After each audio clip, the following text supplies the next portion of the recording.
What up, y'all? The Knight of Green here with a Jurassic World Evolution video.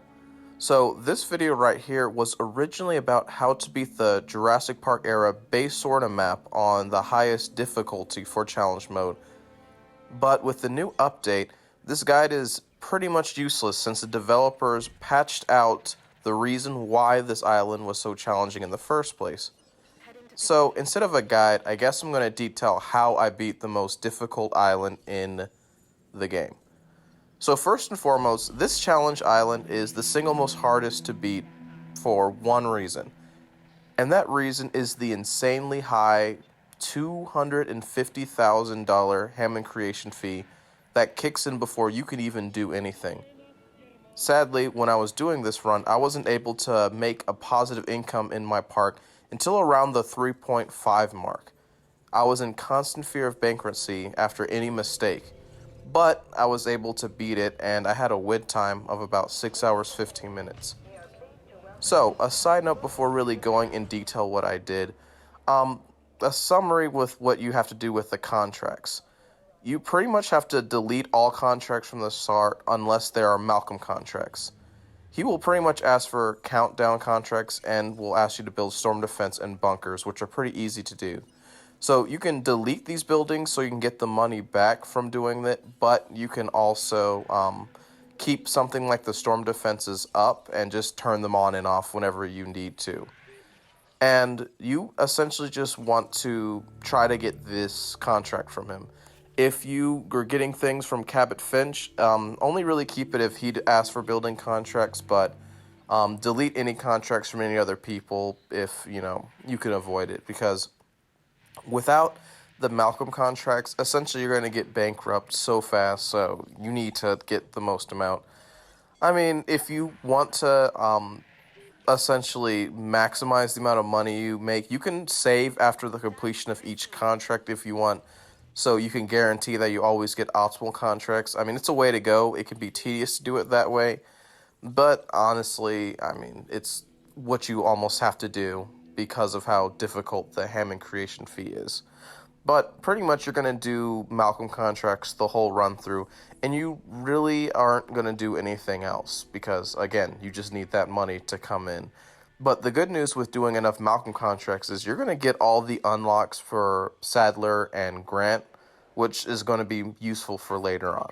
But anyway, now to the main part of the strategy. So, the first thing I did was I isolated the wild Spinosaurus in its own enclosure so it won't kill off the Stegosauruses, and then I moved all of the Stegosauruses into a central location, and then I built a park around it.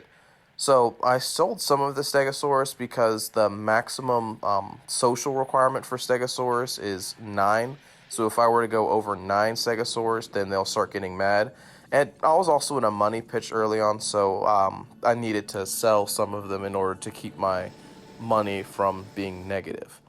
But, so after separating the Spino and had a few Stegosaurus in a location, I just built the safari truck tour around the small area, and I only researched the research module, and then I only got the restroom, cafe, and the gift shop, because if you try to do anything else outside of this while doing contracts, you'll essentially just bankrupt yourself even faster than you want to. So it's essentially going for a minimalistic approach. So after I researched those anonymity buildings, I placed them down near the track in order for them to help dent that $250K deficit per minute. And while I was chipping away at the deficit that I was making, I was also slowly researching other things that I would need, such as getting the dig yield as well as getting some of the Sadler things. So just any of the technologies that I felt were needed in order for me to be prepared to start getting other species. But this part took the longest of just getting enough contracts to stay afloat and then researching the other things slowly. But it's essentially getting all the technologies when you feel fit enough, because you have to save a ton of money for each thing you have to get, because, again, if you're not saving from the contracts, then you're going to just lose pretty quickly. So, but after I got all the research available for like the extra dig teams and the dig yield and the extraction speed, I just essentially ran those things alongside the contracts in order to make a lot of extra money. And whenever I finished completing a dinosaur genome after I had gotten a lot from getting the bones and stuff, then I would pretty much just start adding the dinosaurs in slowly but surely. So by the end, I had most of the dinosaur species except for most of the small carnivores outside of Herrerasaurus. And I had two sauropod dedicated enclosures, so that should be enough. I mean, realistically, with an island like Base Sorna, you have a lot of space to work with, especially on the Jurassic Park era, so it's not like I had to really worry about running out of space. And it's pretty easy to meet the unique species requirement and the dinosaur store. Just the only thing you had to worry about was making enough money. So, this is sort of just the last few minutes of the run that you can see. So unless you can go back into like the updates and undo this one, you really won't experience this type of challenge mode. But by all means, if you want to experience a true challenge mode island, please try this version, because it's definitely one of the harder ones. It took me a while to figure out, but it was worth it in the end.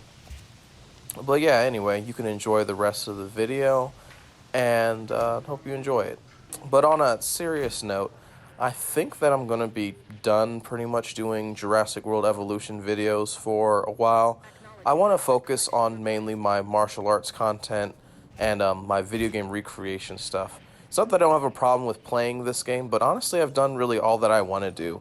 I've made my challenge mode guides, I've made my paleontological field guides, I've also done my little, JPOG crossover types of things, and, it's just, I've kind of had fun doing all this, and I'm really done with, this game. I don't think there's any major updates that are going to be coming, and of course, if the sequel comes out, which may come out with the next Jurassic World movie, I'll definitely be back. But I'm not, going to be gone from this game. I'm still helping some of my other friends with their content related to this game. And if you do need me to do any coaching for challenge mode, I'm definitely available to help with that. But, yeah.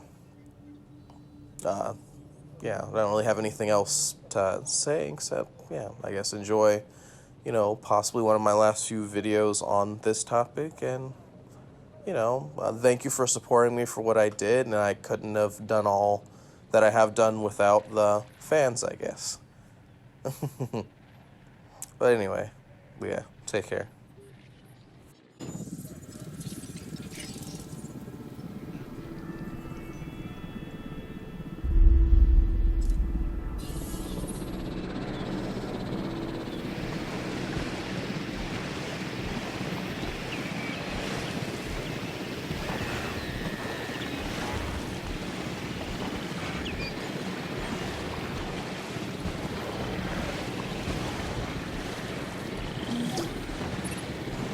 Who could have predicted this outcome?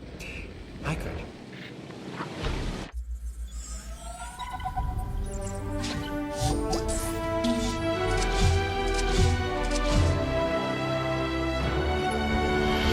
You are really racking up the wins. Keep it going. But remember, you're not the only one who's capable of impressing Mr. Hammond.